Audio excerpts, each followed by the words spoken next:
شروع کرتی ہوں اللہ کے نام سے جو بے انتہا مہربان نہایت رحم فرمانے والا ہے۔ علم کیا نہیں، نشرح ہم نے کھول دیا، لکا آپ کے لیے، صدرک سینہ آپ کا، ووضعنا اور اتار دیا ہم نے، عنکا آپ سے، وزرک بوجھ آپ کا، الذی وہ جس نے، انقضا توڑ دی تھی، ظہرک کمر آپ کی، ورفعنا اور بلند کیا ہم نے، لکا آپ کے لیے، ذکرک ذکر آپ کا، فإن پس یقیناً، مع ساتھ، العسری تنگی کے، یسرا آسانی ہے، ان یقیناً، مع ساتھ، العسری تنگی کے، یسرا آسانی ہے، فإذا پس جب، فرغتا فارغ ہو جائیں آپ، فانصب تو محنت کیجئے، وإلی ربک اور طرف اپنے رب کے، فرغب پس رغبت کیجئے۔ سورۃ الانشراح جس کا ایک نام سورۃ الشرح بھی ہے اور سورۃ الم نشرح بھی، یہ تین نام عام طور پر آپ کو مختلف مصاحف میں لکھے ہوئے ملیں گے۔ تینوں میں معنی ایک ہی ہے، مکی سورت ہے، پچھلی سورت کا تتمہ ہے یعنی کمپلیشن ہے۔ بعض کے خیال میں یہ دونوں ایک ہی سورت ہے، لیکن حقیقت یہ ہے کہ دونوں الگ الگ صورتیں ہیں، سورۃ الضحیٰ اور سورۃ الم نشرح۔ سورۃ الضحیٰ میں بھی رسول اللہ صلی اللہ علیہ وسلم پر اللہ سبحانہ تعالیٰ کے انعامات کا ذکر ہے، اور اس سورت میں بھی آپ صلی اللہ علیہ وسلم پر اللہ سبحانہ تعالیٰ نے جو انعامات کیے، احسانات کیے، ان کا ذکر ہے۔ سورۃ الضحیٰ میں حسی انعامات، ظاہری انعامات، نظر آنے والی چیزیں، ان کا ذکر ہے، اور سورۃ الشرح میں معنوی یا نظر نہ آنے والے لیکن حقیقت میں جو اللہ سبحانہ تعالیٰ کے انعامات ہیں جن کا ذکر آگے آئے گا آج، ان کا ذکر ہے۔ حقیقت یہ ہے کہ کوئی بھی نعمت کسی کو بھی جب ملتی ہے تو اس پر لازم ہوتا ہے کہ وہ اس کا شکر ادا کرے۔ سورۃ الضحیٰ کے آخر میں آپ صلی اللہ علیہ وسلم کو بتا دیا گیا کہ آپ شکر ادا کرنے کے لیے کیا کیا کریں۔ کیا بتایا گیا؟ فَأَمَّا الْيَتِيمَ فَلَا تَقْهَرْ وَأَمَّا السَّائِلَ فَلَا تَنْهَرْ وَأَمَّا بِنِعْمَةِ رَبِّكَ فَحَدِّثْ، کہ جس طرح آپ پر احسانات ہوئے ہیں کہ اللہ تعالیٰ نے آپ کو یتیمی کی حالت میں بہترین ٹھکانہ عطا کیا اور بہترین آپ کو علم عطا کیا، نبوت عطا کی، تو اسی طرح آپ بھی یتیم کے ساتھ احسان کریں، اور جو سوالی کوئی آئے، علم کا سوالی یا مال کا سوالی، اس کے ساتھ نرمی کا سلوک کریں، اس کو ڈانٹے نہیں۔ یعنی آپ صلی اللہ علیہ وسلم کو دی جانے والی نعمتوں اور احسانات کا شکر ادا کرنے کا طریقہ بتایا جا رہا ہے، جیسی نعمتیں ویسا ہی شکر، اسی کی قسم کا شکر۔ اور اس صورت میں بھی ہم دیکھتے ہیں کہ جن احسانات کا ذکر ہے بعد میں اسی طرح کے شکر ادا کرنے کی بات ہے، اور یہاں چونکہ مانوی نعمتیں ہیں جیسے وحی الہی ہے، اور اللہ سبحانہ تعالیٰ نے آپ کے لیے جو آسانیاں کی اور آپ کا ذکر خیر جو بلند کیا، تو اس پر آپ کو حکم دیا جا رہا ہے کہ آپ اپنے رب کی طرف توجہ کیجئے، اس کی عبادت کیجئے، جب فارغ ہو جائیں تو بھی اپنے رب کی طرف رغبت کیجئے۔ انسان جب کسی بھی نعمت کا شکر ادا کرتا ہے تو اللہ تعالیٰ کا وعدہ ہے کہ وہ اس نعمت کو بڑھا دیتا ہے اور زیادہ عطا کرتا ہے۔ ہمیں بھی اللہ تعالیٰ نے مختلف طرح کی نعمتیں اور ٹیلنٹس دے رکھے ہیں، بعض اوقات ہم اپنے ان ٹیلنٹس کو فل کیپیسٹی میں استعمال نہیں کرتے، نتیجہ کیا ہوتا ہے؟ ہماری صلاحیتوں کو زنگ لگ جاتا ہے۔ لیکن جتنا زیادہ ہم ان کو استعمال کرنے لگتے ہیں، جتنا زیادہ ہم ان کو دینے لگتے ہیں، اور خاص طور پر اگر کوئی شخص دین کی دعوت دینے والا ہو یا تعلیم دینے والا ہو، تو ایک استاد یا ایک داعی جتنا زیادہ اپنے مدعو کے ساتھ یا اپنے طالب علم کے ساتھ، اسٹوڈنٹ کے ساتھ محنت کرتا ہے، اس کے لیے قربانی کرتا ہے، اس کو سکھانے کی اور اس کو دینے کی کوشش کرتا ہے، تو اس کا علم اور تجربہ اتنا زیادہ بڑھتا چلا جاتا ہے۔ نہ صرف یہ کہ علم اور تجربہ بڑھتا ہے، بلکہ شاگردوں کے دل میں اس کے لیے محبت اور اس کے لیے رسپیکٹ اور اس کی قدر کا جذبہ بھی اسی طرح بڑھتا ہے۔ ہم سب بھی اپنے اپنے وقت میں طالب علم رہے، اور ہم سب جانتے ہیں کہ کس استاد کا ہماری نظر میں کیا مقام تھا، آج تک ہمیں یاد ہے۔ تو اسی طرح ہمارے شاگردوں کی نظر میں بھی ہر استاد کا اپنا اپنا ایک مقام ہے، اور کس کا مقام اور درجہ اور عزت اور محبت اور قدر زیادہ ہوتی ہے؟ جو اپنے شاگردوں کے لیے جتنا زیادہ مخلص ہوتا ہے، وہ علم دینے کے کام کو یا نبوت کا کام کو پیشہ نہیں ہوتا۔ یہ ایک اللہ سبحانہ تعالیٰ کی نعمت کا، اللہ تعالیٰ کے اس احسان کا کہ اس نے ہمیں یہ سب کچھ عطا کیا، اس کا شکر ادا کرنا ہوتا ہے، اظہار نعمت کرنا ہوتا ہے، اس کو شیئر کرنا ہوتا ہے، دوسروں کے ساتھ بانٹنا ہوتا ہے. اور انسانوں کی تعلیم و تربیت اور انسانوں کو کچھ بنانا یہ دنیا کا سب سے بڑا کام ہے. کیونکہ مادی چیزیں، پتھر توڑ کے گھر بنانا، کوٹ کے بجری سڑکیں بنانا، یہ بھی ایک کام ہے جو نظر آنے والی چیزیں ہیں، لیکن وہ تو ہمارے لیے مسخر ہیں، مطیع ہیں، فرما بردار ہیں. ہم جہاں چاہیں ان کو لگا دیں، جس طرح چاہیں ان کو رکھ دیں. لیکن انسان اتنی آسانی سے بات سننے والے نہیں ہوتے. ان کو مولڈ کرنا اور ان کو گھڑنا اور ان کو کچھ بنانا اور ان کو سنوارنا اور ان کو نکھارنا جو نبی صلی اللہ علیہ وسلم کے فرائض منصبی میں سے تھا. اور یہی آپ کے بعد ہر استاد کی ذمہ داری ہے کہ وہ طالب علموں کو صرف انفارمیشن ٹرانسفر کرنے والا نہ ہو، بلکہ ان کے اندر کے پوٹینشل کو، ان کی صلاحیت کو، ان کے اندر پائی جانے والی مختلف جو قوتیں ہیں ان کو نکھارنے اور معاشرے کے لیے اور خود اس شخص کے لیے زیادہ سے زیادہ مفید بنانے والی. اور یہ کام والدین کے بعد استاد ہی کرتا ہے اور یہ اس کی بہت بڑی ذمہ داری ہوتی. تو اس پس منظر کو سامنے رکھتے ہوئے ہم اس صورت کا انشاءاللہ مطالعہ کریں گے کہ ہمیں کیا کرنا ہے. سوال یہ پیدا ہوتا ہے کہ کیا یہ احکامات جو اس صورت کے اندر آئے ہیں صرف نبی صلی اللہ علیہ وسلم کے لیے خاص ہیں یا اس کے بعد ان لوگوں کے لیے بھی جو آپ کے طریقے پر چلنے والے ہوں اور آپ ہی کے کام کو آگے لے کر بڑھنے والے ہوں. تو حقیقت یہ ہے کہ یہ سب کے لیے ہیں، آپ کے لیے خاص اور ہمارے لیے عمومی طور پر. تو آئیے دیکھتے ہیں سورت کو. اللہ سبحانہ وتعالیٰ فرماتے ہیں الم نشرح لک صدرک. الم کیا نہیں سوالیہ انداز ہے اور یہ یقیناً کے معنوں میں ہے، قد کے معنوں میں. نشرح ہم نے کھول دیا. شرح کا لفظ ہوتا ہے کسی چیز کو چھوٹے چھوٹے ٹکڑے کر کے، جیسے گوشت ہے تو گوشت کے چھوٹے چھوٹے سلائسز کرنا، اس کو کاٹنا. تشریح سرجری کے لیے بھی آتا ہے. الم نشرح کیا ہم نے کھول نہیں دیا، لکا آپ کے لیے، آپ کی خاطر، کیا صدرک آپ کا سینہ، کیا ہم نے آپ کی خاطر، آپ کے لیے آپ کا سینہ کھول نہیں دیا، آپ کے دل کی تنگی کو دور نہیں کر دیا. اگر دیکھا جائے تو دنیا میں پائی جانے والی نعمتوں میں سے سب سے بڑی نعمت یہ ہے کہ انسان کو شرح صدر، سینے کی وسعت، دل کی وسعت، دل کا اطمینان نصیب ہو. ڈپریشن کیا ہے؟ دل کا گھٹنا، سینے کا تنگ ہونا، اندر کی تنگی، شح، بخل، انسان کے اندر کی ایسی کیفیات کہ نہ وہ اپنے سے راضی اور خوش اور نہ کسی اور سے. اللہ سبحانہ وتعالیٰ نے ہمارے دل کو ہر چیز سے مختلف بنایا ہے. باقی جتنی بھی چیزیں ہیں ان میں جب ہم کچھ ڈالتے ہیں تو وہ بھر جاتی ہیں، تنگ ہو جاتی ہیں.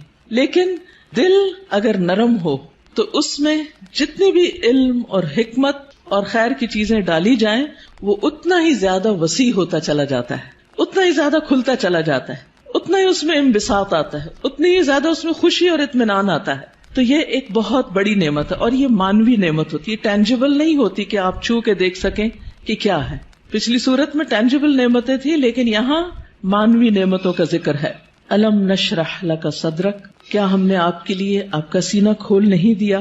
جب سینہ کھلتا ہے تو مشکل سے مشکل، پیچیدہ سے پیچیدہ اور کمپلیکیٹڈ معاملات سمجھ میں آنے لگتے ہیں. انسان چیزوں کی تہ تک پہنچنے لگتا ہے، اس کو گہرائی نصیب ہوتی ہے، اس میں وزڈم آتی ہے، اس میں ڈیپتھ آتی ہے اور انسان دور تک سوچنے لگتا ہے. ابراہیم علیہ السلام کا ویژن آپ دیکھیں کہ انہوں نے نبی صلی اللہ علیہ وسلم کے بھیجے جانے کے لیے دعا کی تھی 2500 سال پہلے. وہ کیسے؟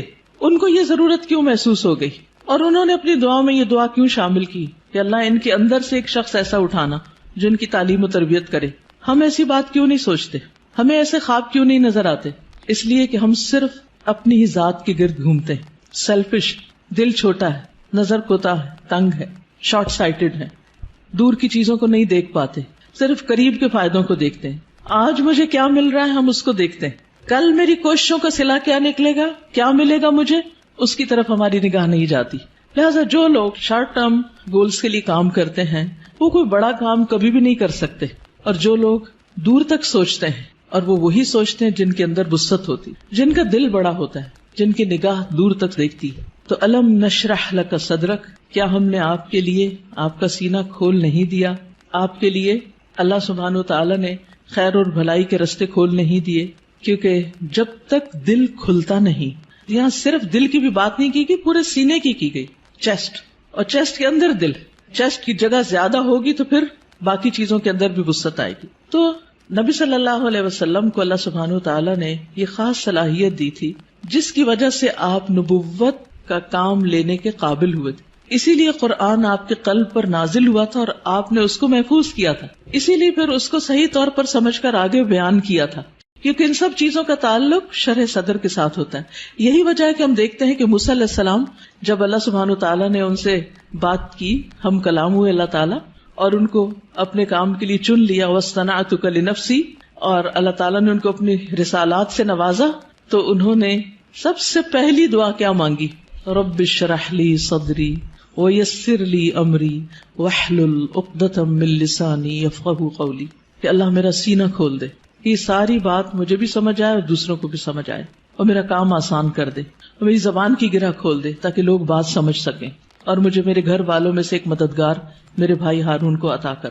تو بہرحال اللہ سبحانہ وتعالی جس کے ساتھ بھلائی کا ارادہ کرتا ہے، من یرد اللہ بہ خیرا یفقہہ فی الدین، اور پھر افمن شرح اللہ صدرہ، کیا بھلا وہ جس کا سینہ اللہ نے کھول دیا، فہو علی نور من ربہ، اور وہ اپنے رب کی طرف سے ایک نور پر ہو. تو جس کا سینہ اللہ تعالیٰ کھول دے، اور خصوصاً جس کو اللہ ہدایت دینا چاہتا ہے، صحیح راستہ دکھانا چاہتا ہے، تو اس کے بارے میں کیا فرمایا؟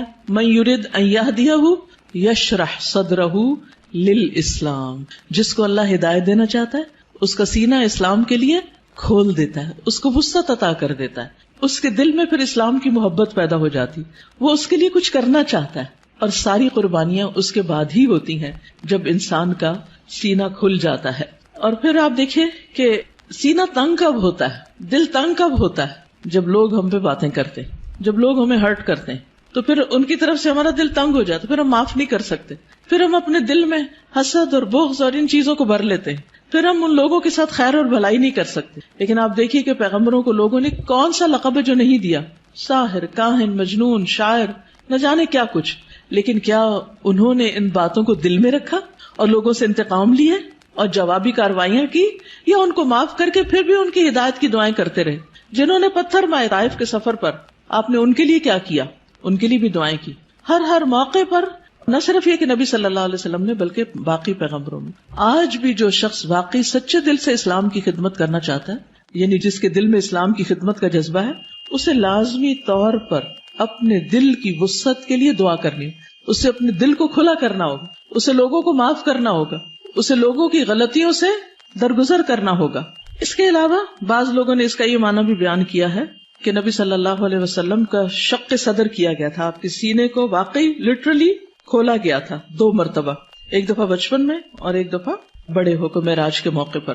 اور اس میں کیا ہوا تھا کہ آپ صلی اللہ علیہ وسلم کے پاس جبریل آئے، انہوں نے آپ کا سینہ کھولا، ساتھ ان کے سونے کا پیالہ تھا جس میں زمزم کا پانی تھا، آپ کا دل نکالا گیا اور پھر اسے زمزم کے پانی سے دھویا گیا اور واپس اس میں ایمان اور حکمت بھر کے اندر رکھ دیا گیا. تو لٹرلی بھی آپ کے سینے کو کھول کر آپ کو، یعنی کہ آپ کے دل کو صاف کر دیا گیا، اور اس میں کسی کے لیے کسی طرح کبھی کوئی حسد، بغض اور کوئی بھی چیز باقی نہ رہی. اور آج اسی چیز کی ہم سب کو بھی ضرورت ہے کہ ہمارے دلوں میں کسی کے لیے کوئی نفرت اور کوئی بھی حسد اور بغض نہ ہو، لوگوں کو معاف کرنا جانے اور خوش رہیں، مطمئن رہیں. ایسے ہی دلوں کے اندر ایمان آتا ہے، ایمان بڑھتا ہے، ایمان کی زینت ہوتی ہے، اور پھر ایسے ہی لوگوں کو ہدایت ملتی ہے، حق کی معرفت ملتی ہے. تو الم نشرح لک صدرک، جب سینہ کھلتا ہے تو انسان تقدیر پر بھی راضی ہو جاتا ہے. انسان چھوٹی چھوٹی باتوں کو لے کے بیٹھ نہیں جاتا، انسان اپنے وقت کو ضائع نہیں کرتا، انسان تقدیر پر راضی ہو جاتا ہے. انسان کا پھر عبادت میں دل لگتا ہے، عبادت کی طرف لپکتا ہے، عبادت کی طرف دوڑتا ہے. نماز پھر قرۃ عین لگتی ہے، آنکھوں کی ٹھنڈک لگتی، نماز پھر بوجھ نہیں لگتی. اللہ تعالیٰ کے کسی بھی حکم کو اپنانا مشکل نہیں لگتا، اور یہ صرف اس وقت ہوتا ہے جب انسان کا سینہ کھل جاتا ہے. الم نشرح لک صدرک، اور پھر کوئی بات سمجھنے میں رکاوٹ نہیں آتی.